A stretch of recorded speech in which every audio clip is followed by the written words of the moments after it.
Welcome back. Pharma చరిత్రలోనే అన్నడు లేనంత విషాదం చోటు చేసుకుంది. సంగారెడ్డి జిల్లా పాసెమైలారం రియాక్టర్ పేలుడు ఘటనలో మృత్యుఘోష కొనసాగుతోంది, పెరుగుతోంది.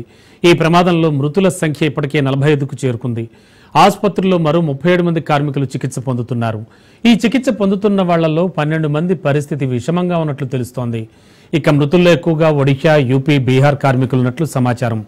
తమ వాళ్ల ఆచూకీ కోసం బాధిత కుటుంబాలు ఆందోళన చెందుతున్నాయి.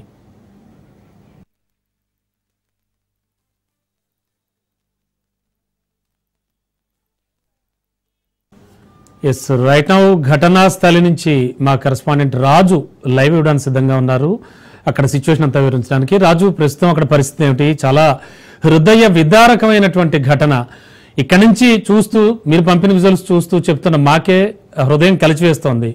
అక్కడ మీరు డైరెక్ట్ గా ఉన్నారు. ఏమిటి సిచ్యువేషన్, ఏమనిపిస్తోంది? అండ్ ఇప్పటికే అందరూ వచ్చి చూసి వెళుతూ ఉన్నారు. ప్రస్తుతం పరిస్థితి ఏమిటి?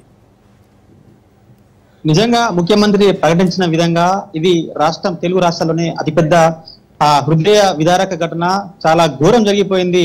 నిర్లక్ష్యానికి ఇంతమంది బలయ్యారని చెప్పుకోవచ్చు. తనిఖీలు తూతు మంత్రంగా చేయడం కారణంగానే ఈ రోజు ఇంతమంది కార్మికుల బలికి కారణమయ్యారని చెప్పుకోవచ్చు. అటు అధికారులు కావచ్చు, ఇటు యాజమాన్యం కావచ్చు, ఇద్దరి నిర్లక్ష్యం కారణంగా, వారి తూతు మంత్రం తనిఖీల కారణంగానే ఈ రోజు ఇంతమంది ప్రాణాలు అయితే కోల్పోయారు. ప్రస్తుతానికి 45 మంది చనిపోగా అందులో 11 మందిని మాత్రమే గుర్తించి వారికి తక్షణ సాయంగా, ప్రభుత్వం తక్షణ సాయంగా తలా ₹1,00,000 చెక్కులు అయితే అందజేస్తున్నటువంటి పరిస్థితి. ప్రావీణ్య ఇప్పటికే సంగారెడ్డి జిల్లా కలెక్టర్ ప్రావీణ్య ఆ చెక్కులు అందజేస్తా ఉన్నారు. అయితే మిగతా వారిని గుర్తించే పనిలో అటు కుటుంబీకుల DNA టెస్టులు తీసుకునే ప్రయత్నం చేస్తా ఉన్నారు. ఇక్కడ కొంతమంది స్టేజ్ తో ఉండడం కారణంగా కుటుంబీకులంతా కూడా అటు ఒరిస్సా, బీహార్, పశ్చిమ బెంగాల్ అటువంటి రాష్ట్రాల నుంచి కుటుంబీకులు రావాలి. వచ్చిన తర్వాత వాళ్ళ DNA టెస్ట్ తీసుకోవాలి. ఆ తర్వాత శవ పరీక్ష చేయాలి.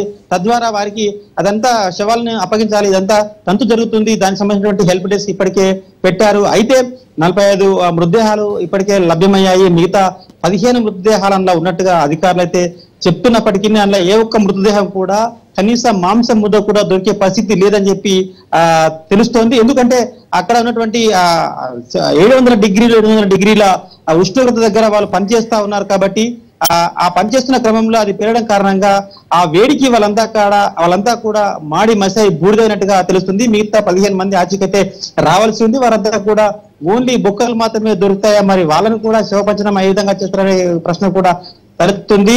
కాబట్టి ఇప్పటికీ కుటుంబీకులకు మీ వాళ్ళు చనిపోయారు, లేకపోతే మీ వాళ్ళు బతుకున్నారని కూడా ఇక్కడ యాజమాన్యం కానీ, ప్రభుత్వ అధికారులు కానీ పూర్తి స్థాయిలో చెప్పని పరిస్థితి. మొత్తానికి అతిపెద్ద ఘటన, హృదయ విదారక ఘటన. కుటుంబీకులంతా కూడా చూడొచ్చు మనము క్లియర్ గా. ఇక్కడ నిన్న ఉదయం నుంచి ఇప్పటి వరకు కూడా వేచి చేస్తూ వాళ్ళ కోసం ఎదురు చూస్తున్నటువంటి పరిస్థితి. ఇంకా కొంతమంది హెల్ప్ డెస్క్ దగ్గర, మరికొంతమంది హాస్పిటల్ దగ్గర, మరికొంతమంది అధికారుల చుట్టూ తిరుగుతూ ఉన్నటువంటి పరిస్థితి. అయితే ముఖ్యమంత్రి కొంత వెసులుబాటు కల్పించే విధంగా ₹1,00,00,000 అటు యాజమాన్యం ద్వారా ప్రభుత్వం తరఫున 2 కలుపుకొని ₹1,00,00,000 ప్రకటించిన విషయం తెలిసిందే. కేంద్ర ప్రభుత్వం ₹2,00,000 ప్రకటించిన విషయం తెలిసిందే. అయితే దీనికి సంబంధించి ఇప్పటికే అటు HRC కూడా సుమోటోగా కేసు స్వీకరించి ఖచ్చితంగా జిల్లా కలెక్టర్, జిల్లా ఎస్పీ, అదేవిధంగా జిల్లా ఎస్పీ, లేబర్ కమిషనర్, ఫైర్ డీజీకి ఆదేశాలు జారీ చేశారు. ఈ నెల 30లోగా పూర్తి స్థాయి విచారణ చేసి మాకు నివేదిక ఇవ్వాలని చెప్పి HRC ఆదేశాలు జారీ చేసింది. అదేవిధంగా NHRCలో రామారావు అనే అడ్వకేట్ కూడా కేసు వేశాడు. NHRC కూడా ఈ విషయం పైన చాలా సీరియస్ గా ఉంది. అసలు ఇంత తూతు మంత్రంగా జరుగుతున్నాయా, అసలు కార్మికుల ప్రాణాలు పట్టవా అన్న విధంగా అటు HRC తర్వాత NHRC రెండు కూడా చాలా సీరియస్ గా తీసుకున్న పరిస్థితి కనిపిస్తుంది. మొత్తానికి NHRCలో 15315/2025 ఈ నెంబర్ ద్వారా NHRC తీసుకుంది. ఖచ్చితంగా తెలంగాణ వ్యాప్తంగా కర్మాగారాల్లో భద్రత ప్రమాణాలపై తనిఖీలు చేపట్టే విధంగా అటు ఖచ్చితంగా ఆదేశాలు జారీ చేయాలి, ప్రభుత్వానికి ఖచ్చితంగా ఆదేశాలు జారీ చేయాలని చెప్పి కోరారు. NHRCని కోరారు రామారావు గారు. మొత్తానికి NHRCలో ఇప్పటికే కేసులు నమోదయ్యాయి. ఇంత నిర్లక్ష్యంగా ఎట్టు పరిస్థితుల్లో ఉండకూడదు. మిగతా కంపెనీల్లో కూడా ఏదైతే కార్మికులు ఉన్నారో వాళ్లకు భద్రతా ప్రమాణాలపై ఖచ్చితంగా కంపెనీలు ప్రతి ఒక్కరూ చర్యలు తీసుకోవాలి. ఇటు యాజమాన్యము, అటు పారిశ్రామికకు సంబంధించినటువంటి అధికారులు, తర్వాత కెమికల్ సంబంధించినటువంటి ఉన్నతాధికారుల నిర్లక్ష్యం కారణంగానే ఇంత ఘోరం జరిగిపోయిందని చెప్పి కూడా తెలుస్తోంది. దీనిపై ఇప్పటికే సీఎం కూడా చాలా సీరియస్ గా ఉన్నారు. ఖచ్చితంగా నివేదిక ఇవ్వాలి. వాటిపైన కూడా చాలా సీరియస్ గా ఉంటుంది. ఇక్కడ ఈ కంపెనీ పైన ఇప్పటికి గతంలో ఎన్నిసార్లు తనిఖీలు చేశారు, దానికి సంబంధించిన రిపోర్ట్ ఏమైనా ఉందంటే ఎవరిగా సమాధానం లేకపోవడంతో సీఎం కూడా చాలా సీరియస్ గా వెళ్ళిపోయారు. దానికి సంబంధించినటువంటి అధికారుల మీద కూడా చర్యలు తీసుకునే అవకాశం ఉంది. అదే విధంగా ఇప్పుడు కొత్త అధికారులను ఒక కమిటీ వేసి వీరికి సంబంధించినటువంటి గతంలో జరిగిన తనిఖీల మీద గానీ, తర్వాత రిపోర్ట్ల మీద గానీ, అటు యాజమాన్యం పైన గానీ, ఆ కంపెనీలో ఉన్నటువంటి చెప్పండి రాజు, ముఖ్యంగా భవన శిథిలాల కింద ఉన్నటువంటి బాడీస్ అన్ని తీయడం జరిగిందా ఓవరాల్ గా? అంటే అక్కడ సిచ్యువేషన్ చూస్తుంటే కనుక, అండ్ ఈ పేలిన టైంలో కూడా చాలా ఎక్కువ డిగ్రీల ఉష్ణోగ్రత కూడా ఉన్నట్టుగా అధికారులు గుర్తించారంటున్నారు. ఓవరాల్ గా అసలు రిపోర్ట్ ఏమిస్తూ ఉన్నారు, అండ్ ప్రత్యక్ష సాక్షుల కథనాలు ఎలా ఉన్నాయి అసలు? అయితే ఇక్కడ కంపెనీలలో చాలా 20 సంవత్సరాల నుంచి పనిచేసినటువంటి కొంతమందిని ప్రశ్నిస్తే వారు చెప్తున్నది 600 to 700 డిగ్రీ వరకు మనము వేడిని ఇవ్వాల్సి ఉంటుంది. తద్వారా మనకి ఇక్కడ కెమికల్ ఉత్పన్నమవుతుంది, రా మెటీరియల్ అంతా కూడా వస్తుంది.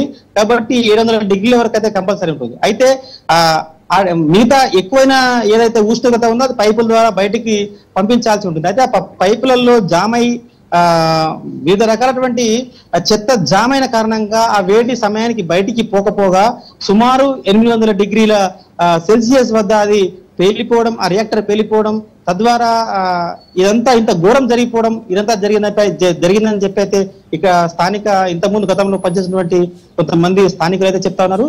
అయితే 800 డిగ్రీల సెల్సియస్ దగ్గర వాళ్ళు పనిచేస్తూ అది ఒక్కసారి పేలడం కారణంగా ఆ చుట్టుపక్కల ప్రాంతంలో దాని పక్కన ఉన్నటువంటి వాళ్ళంతా కూడా మాడి మసై బూడిదయ్యే ఉంటారు. ఎట్టి పరిస్థితుల్లో వాళ్ళ బొక్కలు కూడా దొరికే పరిస్థితి లేదని చెప్పి అయితే చెప్తున్నారు. అయితే కుటుంబీకులకు ఆ విషయం చెప్పాలన్నా చెప్పొద్దా, అధికారులు వాళ్ళని ఏ విధంగా సంధానించాలనే విషయం మీద కూడా వాళ్ళకి అధికారులకు అంతుపడడం లేదు, అంతుచిక్కడం లేదు. డిఎన్ఏ టెస్ట్ ద్వారా ఎప్పుడు వాళ్ళకి ఈ బొక్కలు తీసుకొచ్చి, ఎవరి బొక్కలు ఎక్కడి నుంచి తీసుకొచ్చి ఎవరికి ఏ శవాన్ని అప్పచెప్పాలనే ఆలోచన తర్జన కూడా అధికారులు ఉన్నారు. అయితే ఇంకా మిగతా సుమారు 15 డెడ్ బాడీస్ వరకు దొరకాల్సి ఉంది. ఇప్పటికే ధృవ హాస్పిటల్ సంబంధించి అక్కడ 12 మంది చికిత్స పొందుతున్నారు. అందులో 10 మంది ఐసీయూలో ఉన్నారు. వారి వారి పరిస్థితి కూడా విషమంగానే ఉంది. వారు కూడా చనిపోయే అవకాశం ఉంది. అయితే పెద్ద మొత్తంలో ఇప్పటికే సుమారు 45 నుంచి 45 శవాల వరకు దొరికినాయి. కాబట్టి ఈ 15 మంది తర్వాత ఇంకో 10 మంది అట్లా చూసుకుంటూ పోతే సంఖ్య అంతకంతకు గంటకు పెరుగుతూనే వస్తుంది మృతుల సంఖ్య. కాబట్టి దీని అంతటికీ కారణమైనటువంటి వారిపై ఎట్టి పట్ల చర్యలు తీసుకోవాలని చెప్పి అటు రాజకీయ నాయకులు కూడా డిమాండ్ చేస్తున్న పరిస్థితి. ఇప్పటికే కవిత కూడా ఇక్కడికి వచ్చి పరామర్శించి హాస్పిటల్లో బాధితులను పరామర్శించి ఇక్కడికి కూడా వచ్చే అవకాశం ఉంది. మరికొద్ది సేపట్లో కేంద్ర మంత్రి కిషన్ రెడ్డి గారు రాబోతున్నారు. Okay Raju, thank you.